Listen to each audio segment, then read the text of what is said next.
വിസിലിംഗിലൂടെ ഗാനങ്ങൾ ആലപിക്കുന്ന അശ്വതി സാബുവിനെ പരിചയപ്പെടുത്തുന്നതിൽ ചാനൽ 91-ന് സന്തോഷമുണ്ട്.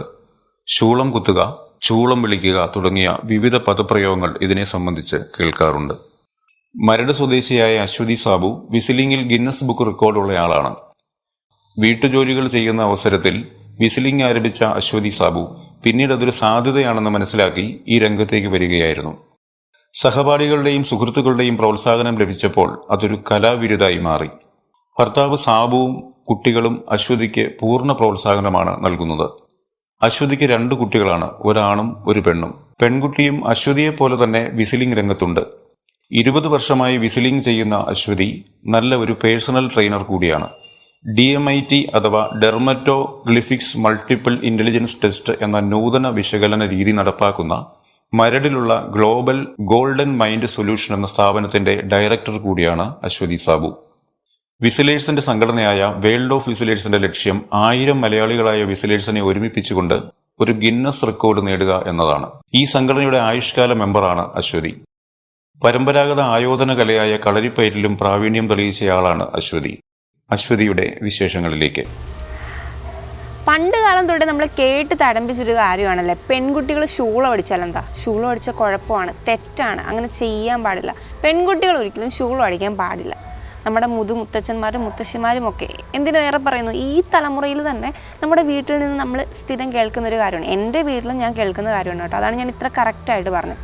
ഞാനൊന്ന് ഷൂള അടിച്ചു കഴിഞ്ഞാൽ അവിടെ പ്രശ്നമാണ്, പാമ്പ് വരും, അല്ലെങ്കിൽ ആൺകുട്ടികൾ എന്ത് കരുതും, അല്ലെങ്കിൽ മറ്റുള്ളവർ എന്ത് കരുതും എന്നുള്ള പല കമൻസാണ് നമ്മൾ ഷൂള അടിച്ചാൽ കേൾക്കുന്നത്.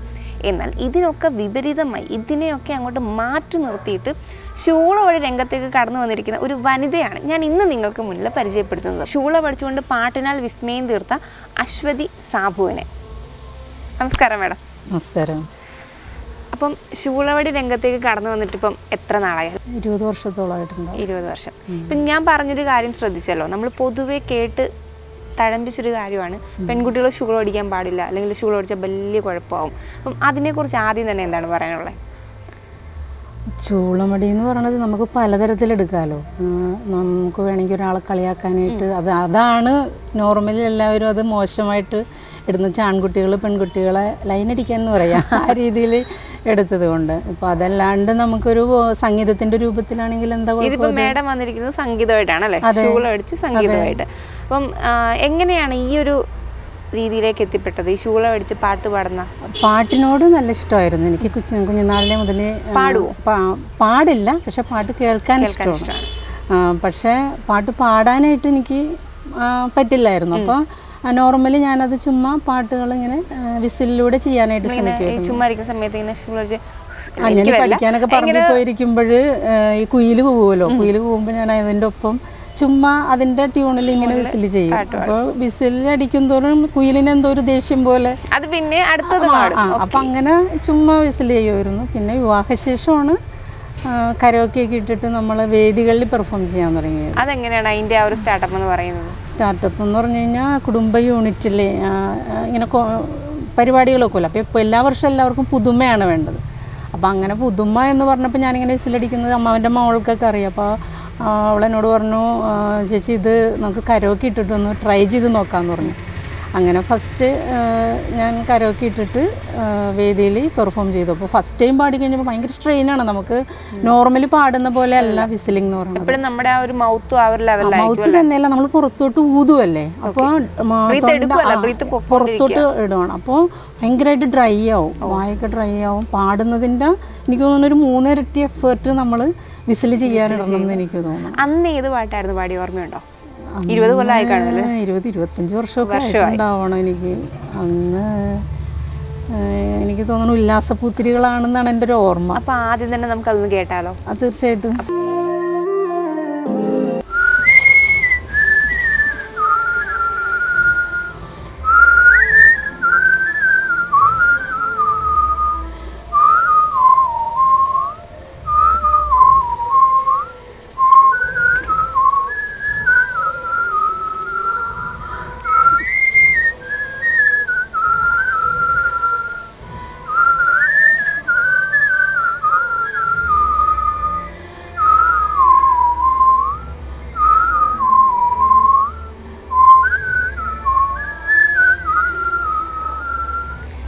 സൂപ്പർ ആയിട്ടുണ്ട്.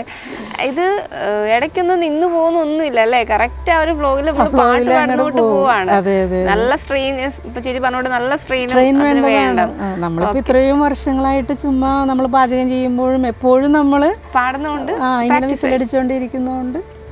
അപ്പം കല്യാണം കഴിഞ്ഞിട്ടാണ് ഈ ഒരു രംഗത്തേക്ക് കൂടുതലായിട്ടും എത്തിയെന്ന് പറഞ്ഞു. അപ്പൊ പിന്നെ ഹസ്ബൻഡിന്റെ സപ്പോർട്ട് നമ്മൾ എടുത്തു ചോദിക്കേണ്ട കാര്യമില്ല, പൂർണ്ണമായിട്ടും ഇതിനെ പിന്തുണച്ച് തന്നെ ആയിരിക്കും. ഓക്കെ, ഫാമിലി ആരൊക്കെയുണ്ട്? ഫാമിലി ഹസ്ബൻഡ്, 2 കുട്ടികള്. മക്കള് ഇങ്ങനെ അമ്മയുടെ കൂട്ട് പാടൊക്കെ പാടും? മോള് പാടും. ഈ ലെവലിലുണ്ടോ? ഇല്ല, മോളിപ്പോ മെഡിസിൻ പഠിക്കുവാണ്. പാടുവോ? ചൂള പഠിച്ചിട്ട് അവിടെ പെർഫോം ചെയ്തിട്ടുണ്ട്. അപ്പൊ മോള് മാത്രമേ ഉള്ളൂ അവിടെ പാടാനായിട്ട്, വേറെ ആരും. അതേപോലെ ഇതിപ്പം മാഡത്തിന് ഇപ്പൊ ഒരു ഇതുണ്ടല്ലേ, എന്താ എന്തോ ഒരു നടത്തുന്നില്ല, DMIT കൗൺസിലിംഗ് സെന്റർ. ഓക്കെ, അതിനെ കുറിച്ചിട്ടൊന്ന് എക്സ്പ്ലെയിൻ ചെയ്യോ? കുട്ടികളുടെ എന്തോ ഒരു അത് DMIT എന്ന് പറഞ്ഞാൽ ഡെർമറ്റോഗ്ലിഫിക്സ് മൾട്ടിപ്പിൾ ഇൻ്റലിജൻസ് ടെസ്റ്റ് എന്നാണ് അതിൻ്റെ ഫുൾ ഫോം. അതെന്ന് പറഞ്ഞാൽ കുട്ടികളുടെ ഇൻബോൺ ടാലൻറ്റ് കണ്ടുപിടിക്കാനായിട്ട്, അതായത് ജനറ്റിക് ആയിട്ടുള്ള ഒരു ടാലൻറ്റ് ഉണ്ടാവുമല്ലോ, അപ്പോൾ അത് ഏത് മേഖലയാണെന്ന് കണ്ടുപിടിക്കാനായിട്ട് ഇത് ഉപകരിക്കും. ഡയറക്ടറാണല്ലേ? അത് അങ്ങനെ കണ്ടുപിടിച്ചിട്ടുണ്ടെങ്കിൽ നമുക്ക് കുട്ടികൾ ഇപ്പോൾ 10th ഒക്കെ കഴിഞ്ഞ കുട്ടികൾക്ക് ഏത് മേഖലയിലോട്ടാണ് പോകേണ്ടതെന്ന് അവരോട് ചോദിച്ചാൽ അവർക്കറിയില്ല. എൻ്റെ അച്ഛനും അമ്മ ഇങ്ങനെ പറഞ്ഞു, അല്ലെങ്കിൽ ഫ്രണ്ട്സ് അതിനകത്താണ് പോകുന്നത്. അപ്പോൾ ആ മേഖലയിലോട്ടാണ് അവർ തിരിഞ്ഞു പോകുന്നത്. അല്ലാണ്ട് അവരവരുടേതായ ഒരു പാഷൻ അനുസരിച്ചിട്ടല്ല. എന്ന് വെച്ചാൽ അവർക്കറിയില്ല ആ ടൈമിൽ അവർക്ക് അത് കണ്ടുപിടിക്കാനല്ലോ ഒന്ന് മനസ്സിലാക്കാനോ അപൂർവം കുട്ടികൾ മാത്രമേ അത് തിരിച്ചറിയുന്നുള്ളൂ. കേരളത്തിൽ ഇങ്ങനെ ഒരു ഓർഗനൈസേഷൻ വേറെ ഉണ്ടോ? ഉണ്ട്, ഒത്തിരി ഉണ്ട് അല്ലേ? മാഡം ഇതിലേക്ക് വരാനുണ്ടായ ഒരു കാര്യം? ഞാൻ എൻ്റെ എടുത്തു, എൻ്റെ DMIT എടുത്തു ഞാൻ. അപ്പോഴാണ് എനിക്ക് ഇത്രയും എന്താ പറയുക വിശാലമായൊരു ഷോറൂം എന്ന് പറഞ്ഞ പോലെ ഇങ്ങനെയൊക്കെ ഒരു അത്ഭുതകരമായ, അതായത് നമ്മളുടെ ടാലൻ്റ് എന്താണെന്ന് ഇത്ര ഭംഗിയായിട്ട് തിരിച്ചറിയാൻ പറ്റുന്ന ഒരു സോഴ്സ് ഉണ്ടെന്നുള്ളത് എൻ്റെ അടുത്തപ്പോഴാണ് എനിക്ക് മനസ്സിലായത്. അപ്പോൾ എനിക്ക് തോന്നിയത് മറ്റുള്ള അടുത്ത തലമുറയെങ്കിലും ഹാപ്പി ആയിട്ട് ജീവിക്കണം എന്നുള്ള രീതിയിൽ. എന്ന് വെച്ചാൽ നമ്മൾ ഇഷ്ടപ്പെടാത്തൊരു വർക്ക് ചെയ്യുമ്പോൾ എന്ന് പറഞ്ഞു കഴിഞ്ഞാൽ ഒത്തിരി സ്ട്രെയിൻ എടുക്കണമല്ലോ നമുക്ക്. വർക്ക് അറിയാമെങ്കിൽ പോലും നമുക്ക് മനസ്സിന് ഇഷ്ടപ്പെട്ടത്. ഇപ്പം ഞാൻ ഇപ്പോൾ വിസിൽ ചെയ്യുന്നു, എനിക്ക് അപ്പോൾ പലരും ചോദിക്കും, അയ്യോ ഇത് ബുദ്ധിമുട്ടല്ലേ, ഇത് കൗള് വേദനയില്ലേ എന്നൊക്കെ ചോദിക്കാറുണ്ട്. പക്ഷേ അതെന്ന് പറഞ്ഞു കഴിഞ്ഞാൽ നമുക്കത് പാഷനാണ്. അപ്പോൾ അത് നമ്മൾ ഇഷ്ടത്തോടു കൂടിയല്ലേ ചെയ്യുന്നത്. അപ്പോൾ അത് നമുക്ക് ഇങ്ങനെ ചെയ്തുകൊണ്ടിരിക്കാൻ പ്രശ്നമില്ല. അതേസമയം ഇഷ്ടപ്പെടാത്തൊരു കാര്യം ഒരാൾ നിർബന്ധിച്ച് ചെയ്യുമ്പോൾ ഒരു ബുദ്ധിമുട്ടില്ലേ? ഇഷ്ടപ്പെടാത്തൊരു ജോബ് ചെയ്താലും സാലറി ഒക്കെ കറക്റ്റ് കിട്ടും. അതെ, അപ്പൊ നമുക്ക് എങ്ങനെയെങ്കിലും അവിടെ നിന്ന് വിട്ടുപോയാൽ മതി. ഒരു ടൈം കഴിയുമ്പോൾ നമുക്ക് അവിടെ നിന്ന് വിട്ടുപോയാൽ മതി. അതെ അതെ അതെ, ഇതങ്ങനെയല്ല, നമ്മൾ ടൈം അറിയില്ല. എൻജോയ് ചെയ്താണ് നമ്മളത് ചെയ്യുന്നത്. ഇപ്പം ഞാൻ ഇപ്പോൾ വിസിൽ ചെയ്യുമ്പോൾ എന്ന് പറഞ്ഞു കഴിഞ്ഞാൽ പാചകം ചെയ്യുമ്പോഴാണെങ്കിലും നമ്മൾ വിസിലടിച്ചിട്ടാണ് അത് ചെയ്യുന്നത്. ഇപ്പം റെഡ് കാർപ്പറ്റ് ഉൾപ്പെടെ നിരവധി അല്ലെ പ്ലാറ്റ്ഫോമിൽ വന്ന് പ്രസന്റ് ചെയ്യാൻ പറ്റി ഈ ഒരു ടാലന്റ്. നിരവധി സെലിബ്രിറ്റീസിന്റെ മുന്നിൽ പെർഫോം ചെയ്യാൻ പറ്റി. ആ ഒരു എക്സ്പീരിയൻസ് ഒക്കെ എങ്ങനെയായിരുന്നു? അതെന്ന് പറഞ്ഞു കഴിഞ്ഞാൽ നമ്മളൊരു എന്താ പറയുക, ഈ നമ്മളൊരു എയിം ഇട്ടിട്ടുണ്ടെങ്കിൽ, അതായത് നമുക്ക് മനസ്സിൽ നമുക്ക് ഏതൊരു ആഗ്രഹത്തെയും നമുക്ക് ഏതൊരു കാര്യത്തിനോടും അദമ്യമായ ഒരു ആഗ്രഹം ഉണ്ടെന്നുണ്ടെങ്കിൽ നമുക്കത് സാധിക്കാൻ പറ്റും എന്നുള്ളതാണ് ഞാൻ എൻ്റെ ലൈഫിലൂടെ എനിക്ക് മനസ്സിലായ ഒരു കാര്യം. അപ്പോൾ റെഡ് കാർപ്പറ്റും എൻ്റെ മനസ്സിലൊരു ആഗ്രഹമായിരുന്നു. നമ്മൾ സ്വാഭാവികമായിട്ട് ആഗ്രഹിക്കുമല്ലോ. അതുപോലെ തന്നെ വേദികൾ, ശരിക്കും പറഞ്ഞു കഴിഞ്ഞാൽ ഞാൻ നന്നായിട്ട്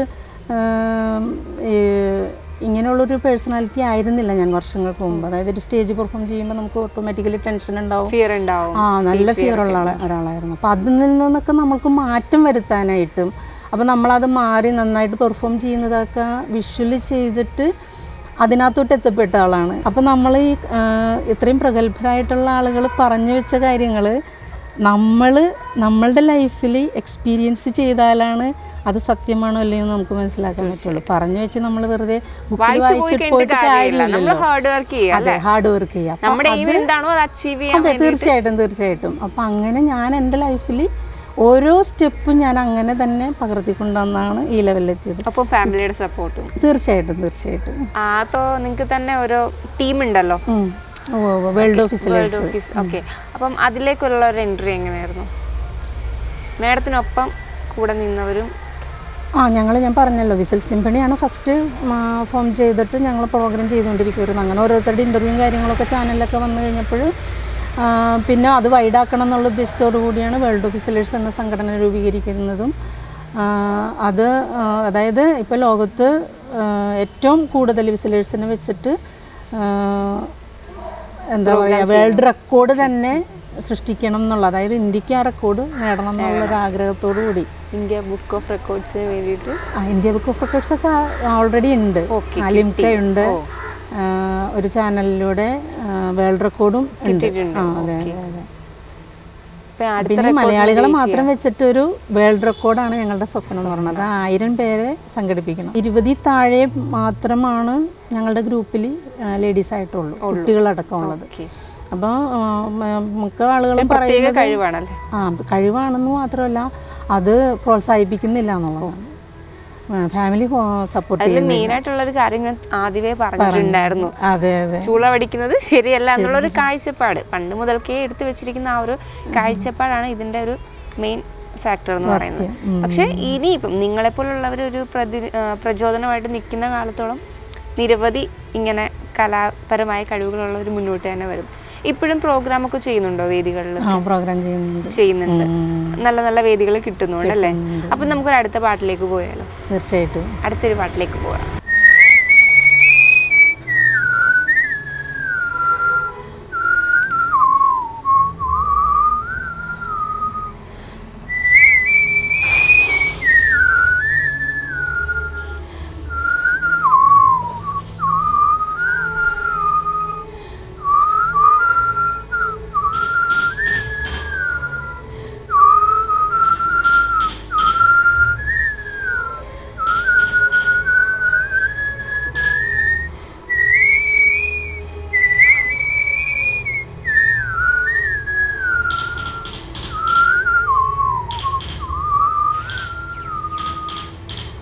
നല്ല ഭംഗിയുണ്ട്. ഇപ്പം ഇന്നൊരു പാട്ട് വേണമെന്ന് റിക്വസ്റ്റ് ഒക്കെ ചെയ്തിട്ടുണ്ടോ ഏതെങ്കിലും പ്രോഗ്രാമിലൊക്കെ പോകുമ്പോൾ, വേദികളിലൊക്കെ പോകുമ്പോൾ?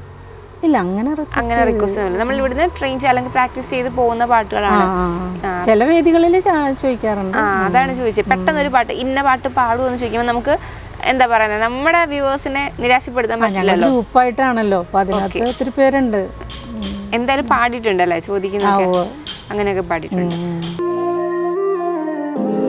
വളരെ ഒരു അത്ഭുതം തന്നെയാണല്ലോ ഈ ചൂളം പിടിച്ചുള്ള പാട്ടെന്ന് പറഞ്ഞത്. കാരണം അധികം ആരും എടുത്തിട്ടില്ല, എടുത്തു തന്നാൽ വൻ ഹിറ്റ് ആവുകയും ചെയ്തു. അപ്പം എന്തെങ്കിലും വെറൈറ്റി ഫീലിംഗ് ഇതിൽ തോന്നിയിട്ടുണ്ടോ? ആരെങ്കിലും വന്ന് പറയുമോ, അങ്ങനെ എന്തെങ്കിലും ചെയ്തിട്ടുണ്ടോ? കാരണം സംഗീതം അത് നമുക്കറിയാം, നമ്മൾ പാടുന്നു, എടുക്കുന്നു, ആസ്വദിക്കുന്നു. ചൂളം പിടിച്ചുള്ള ഈ ഒരു പാട്ടിനെ കുറിച്ചിട്ട് നോർമലി വോക്കൽ പാടാൻ തന്നെ ഭയങ്കര ബുദ്ധിമുട്ടുള്ള കാര്യമാണ്, എല്ലാവർക്കും സാധിക്കില്ലല്ലോ. അപ്പോൾ അത് വിസിലിൽ ചെയ്യാന്ന് പറഞ്ഞു കഴിഞ്ഞാൽ അതിൻ്റെ എത്രയോ ഇരട്ടി, ഒരു 4 ഇരട്ടിയെങ്കിലും സ്ട്രെയിൻ വേണ്ടി വരുന്നൊരു സംഭവമാണെന്ന് വെച്ചാൽ ബ്രീത്ത് കൺട്രോൾ ചെയ്യണം. ചിലപ്പോൾ സ്റ്റേജിലൊക്കെ ഒരു പെർഫോമൻസ് നമ്മൾ ചെയ്തിട്ടുണ്ടെങ്കിൽ എൻ്റെ വരെ മേളിലിരിക്കുന്ന ആളുടെ പവറാണെന്ന് ഞാൻ പറയുള്ളൂ അത് പൂർത്തീകരിക്കാൻ സാധിക്കുന്നത്. അതല്ലാണ്ട് നമ്മുടെ കയ്യിലല്ല. ഒരു ബ്രീത്ത് ഒന്ന് നിന്ന് പോയാൽ പാട്ട് ഫ്ലോപ്പായി പോകും. അപ്പം നമുക്ക് എന്തായാലും ഇനിയും വരും തലമുറയെ ഈ ചൂളവെടി കാരണം വീട്ടിലെ പ്രശ്നങ്ങളും അല്ലെങ്കിൽ വീട്ടിലെ വഴക്ക് കാരണം മാറിയിരിക്കുന്ന യുവതലമുറയോടാണ് എനിക്ക് പറയാനുള്ളത്. ചൂളം വിളിക്കാൻ അറിയാവോ അല്ലേ? ധൈര്യമായിട്ട് മുന്നോട്ട് വന്നു. നിങ്ങളെ സ്വീകരിക്കാൻ ഒരു ഓർഗനൈസേഷൻ തന്നെ ഇവിടെ കാത്തിരിപ്പുണ്ട്. അതേപോലെ തന്നെ ട്രെയിൻ ചെയ്യിക്കുമോ നിങ്ങൾ പാട്ടൊക്കെ? തീർച്ചയായിട്ടും. അപ്പം അത്യാവശ്യം ചൂളം വിളിക്കാൻ അറിയാവുന്ന ഗേൾസ് എന്നല്ല, ഈവൻ ബോയ്സ് ആണെങ്കിൽ പോലും നമുക്ക് കുഴപ്പമില്ല. ചൂളം വിളിക്കാൻ അറിയാവുന്നവരുണ്ടെങ്കിൽ ധൈര്യമായിട്ട് വന്നോളൂ. അശ്വതി മേഡവും ടീമും ഇവിടെ നിങ്ങൾക്കായിട്ട് കാത്തിരിപ്പുണ്ട്. അപ്പം ഭാവിയിൽ മികച്ച ചൂളം വിളി ഗായകരെ തന്നെ നമുക്ക് പ്രതീക്ഷിക്കാം ഇതിലൂടെ. അപ്പം നമുക്കൊരു പാട്ടിലൂടെ തന്നെ ഇനി വൈൻഡപ്പ് ചെയ്താലോ? തീർച്ചയായിട്ടും. ഓക്കെ, ഏത് പാട്ടാണ് പാടാൻ പോകുന്നത്? ഇപ്പോൾ അടുത്തിറങ്ങിയ മഞ്ഞുമൽ ബോയ്സിലെ. മനസ്സിലായി, അത് നമുക്ക് പ്രതീക്ഷിക്കാം. മഞ്ഞുമൽ ബോയ്സ് എന്ന് പറയുമ്പോഴേ നമുക്ക് പ്രതീക്ഷിക്കാം. തുടങ്ങാം. ഓക്കെ.